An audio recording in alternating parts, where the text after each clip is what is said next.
আসসালামু আলাইকুম সুপ্রিয় দর্শক, কেমন আছেন সবাই? আশা করি সকলে ভালো আছেন। তো বরাবরের মতো আবারও চলে আসলাম দুবাই কলিং ভিসা আপডেট এবং কবে থেকে মেডিকেলটি শুরু হবে। তো মেডিকেল শুরু হওয়ার আগে কিছু আপনার প্রসেসিং আছে, এইগুলো কিন্তু আপনাকে ঠিকঠাক করতে হবে। বিভিন্ন দালাল আছে, বিভিন্ন এজেন্সি আছে, সব কিছু থেকে কিন্তু আপনাকে দূরে থেকে কাজগুলো করতে হবে। তো বন্ধুরা, আমাদের চ্যানেলে যারা নতুন আসছেন অবশ্যই চ্যানেলটি সাবস্ক্রাইব করে রাখবেন। তো চলুন শুরু করি। 2026 সালে দুবাইয়ে ওয়ার্ক কলিং ভিসা নিয়ে অনেক বাংলাদেশি কর্মী আগ্রহী রয়েছে। যে অনেকে জানতে চায় নতুন করে নিয়োগ কার্যক্রমের কী অবস্থা ও মেডিকেল কবে থেকে শুরু হবে। বর্তমানে দুবাইয়ের কর্মী নিয়োগের প্রক্রিয়া আগের মতোই কোম্পানি ভিত্তিকভাবে পরিচালিত হচ্ছে, অর্থাৎ সব আবেদনকারীর জন্য একসঙ্গে কোনো নির্দিষ্ট দিনে মেডিকেল শুরু হয় না। যে কোম্পানি কর্মী নিয়োগের অনুমোদন পায় এবং নির্দিষ্ট কর্মীর জন্য ওয়ার্ক পারমিট ও এন্ট্রি পারমিটের প্রক্রিয়া সম্পূর্ণ করে, সেই কর্মীকে পরবর্তী ধাপে ধাপে মেডিকেলের জন্য ডাকা হয়।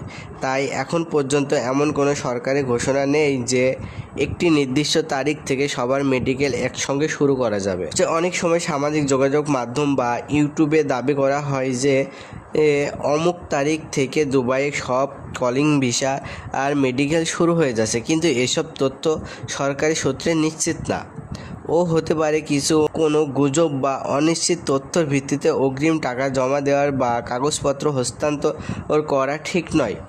আপনার নামে বৈধ চাকরির অফার, কোম্পানির অনুমোদন ও রিক্রুটিং এজেন্সির এই আনুষ্ঠানিক নির্দেশনা পাওয়ার পরেই কিন্তু মেডিকেল ও পরবর্তী কার্যক্রম শুরু হয়। দুবাই যাওয়ার আগে সাধারণত নির্ধারিত মেডিকেল, শারীরিক পরীক্ষা, স্বাস্থ্য পরীক্ষা, বুকের এক্স-রে, রক্ত পরীক্ষা এবং প্রয়োজনীয় অন্যান্য স্বাস্থ্য পরীক্ষা করা হয়। এই পরীক্ষার উদ্দেশ্য হলো কর্মী নিজে শারীরিকভাবে উপযুক্ত কিনা সে নিশ্চিত করার জন্য মেডিকেলটি করা হয়। এই মেডিকেল উত্তীর্ণ হওয়ার পর ভিসা ইস্যু, বিমান টিকিট এবং ভ্রমণের অন্যান্য প্রস্তুতি কিন্তু সম্পূর্ণ করা হয়। যারা দুবাই চাকরির জন্য আবেদন করবেন তাদের উচিত শুধুমাত্র সরকারি অনুমোদন, রিক্রুটিং এজেন্সি বা বৈধ নিরাপদ কর্মী প্রতিষ্ঠানের মাধ্যমে আবেদন করা।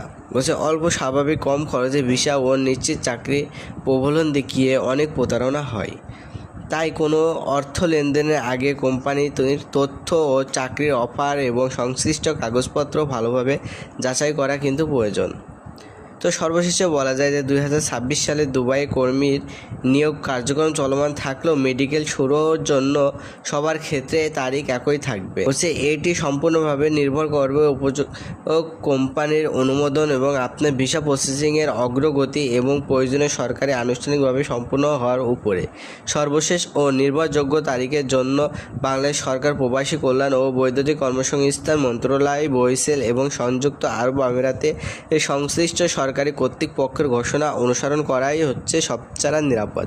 তো আশা করি বন্ধুরা বুঝতে পারছেন, আপনারা দালাল বা এজেন্সির সঙ্গে কথা বলার আগে আপনারা এগুলো যাচাই করবেন যে সরকারিভাবে কোনো অনুমোদন আপনাদেরকে দিচ্ছে কিনা, আপনার মেডিকেল হচ্ছে কিনা, টাকা পয়সা জমা দিতে হবে কিনা, এইগুলো সব কিছু আপনারা নিশ্চিত করে কিন্তু আপনার এজেন্সি বা আপনার যে দালাল আছে তাদের সঙ্গে কথা বলবেন, না হলে কিন্তু আপনারা প্রতারণার শিকার হতে পারেন। তো বন্ধুরা, আশা করি সকলে আমার কথা বুঝতে পারছেন। যারা বুঝতে পারেননি এবং কী বিষয়ে ভিডিও লাগবে সেই বিষয়ে আমাদেরকে কমেন্ট করবেন। আপনার কমেন্ট অনুযায়ী আমরা ভিডিও দেওয়ার চেষ্টা করব।